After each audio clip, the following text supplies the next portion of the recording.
So is there any excuse for such mismanagement of taxpayers' money? One man who knows a thing or two about running a big organisation is the entrepreneur James Caan. Welcome to you indeed. Is it simply that, you know, when it comes to the public sector buying things, it's other people's money and they're a soft touch? It must be, because when I've read the report, I mean, it's outrageous that you can spend £3,500 to spend on something that costs literally £250. But I think what was even worse for me is because IT expenditure actually is coming down now, because every year computer systems become cheaper because the cost of memory is significantly lower.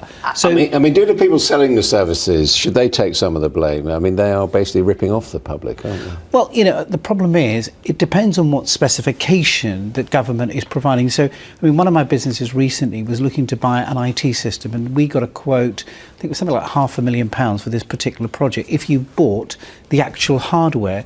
But now, because a lot of computing is done in the cloud, so you don't actually need the hardware anymore. You literally can download the software onto your own desktop, and it costs us something like £1,200 a month to actually license something that I could have spent £500,000 on. So I think the issue here is, what surprises me is, even in the government report, it now says that we're going to actually review everything over 100 million. I mean, the numbers are just unbelievable. And I think 19 billion in a year on IT expenditure, and yet the systems don't really work. I mean, the efficiencies or inefficiencies still exist. So even though they're spending that sort of money, what really surprises me is, what are they getting for that money? I mean, this committee has talked about a cartel of suppliers, these big companies that are ripping them off, a recipe for rip-offs. The Coalition's promised, hasn't it, to try and open up procurement to smaller companies, and yet smaller companies can't really afford to get involved in the process. Let me tell you why they can't, because one of the things the report actually identifies is, currently, if you're bidding for a government project,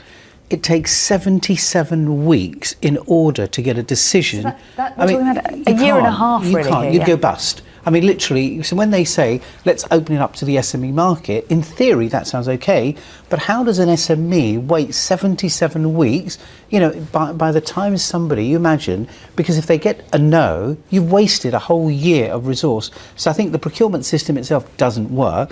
I mean, I actually worked on a project with government once where exactly the same thing happened, where we were looking to put on an event, and they said, oh, this is our list of providers, and there's a handful of providers. Now, in the private sector, if I'd done that same project, it would have cost something like 250,000, and we spent 770,000 using government supply chains, because outside of those, you couldn't go anywhere. So it's just like what it said on your report.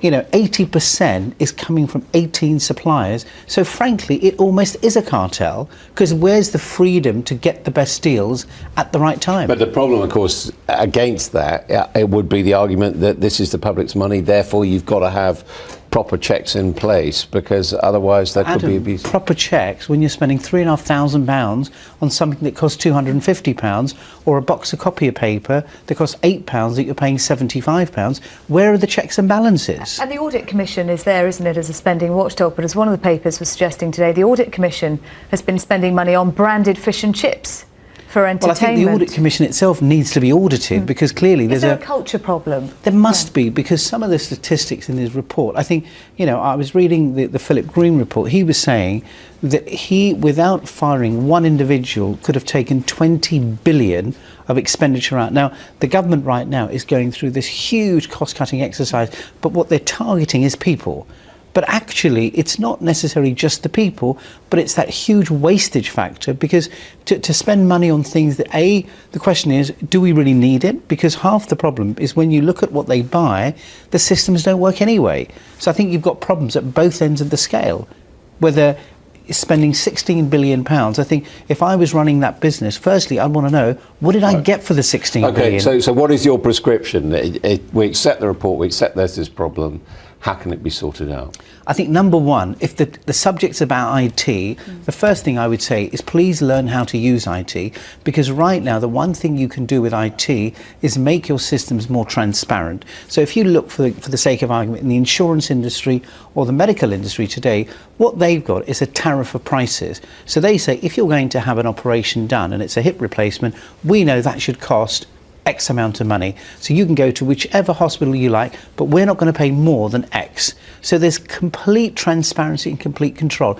You can almost have like an online purchasing system that says, you know, if you want to supply the following items to government, put your prices in there. So at the end of the day, by using technology more effectively, more efficiently, you can create transparency and competitiveness, which is what the private sector thrives on. And change the bidding process as well, as you were Absolutely saying, James right. Caan. Thank you very much. Pleasure.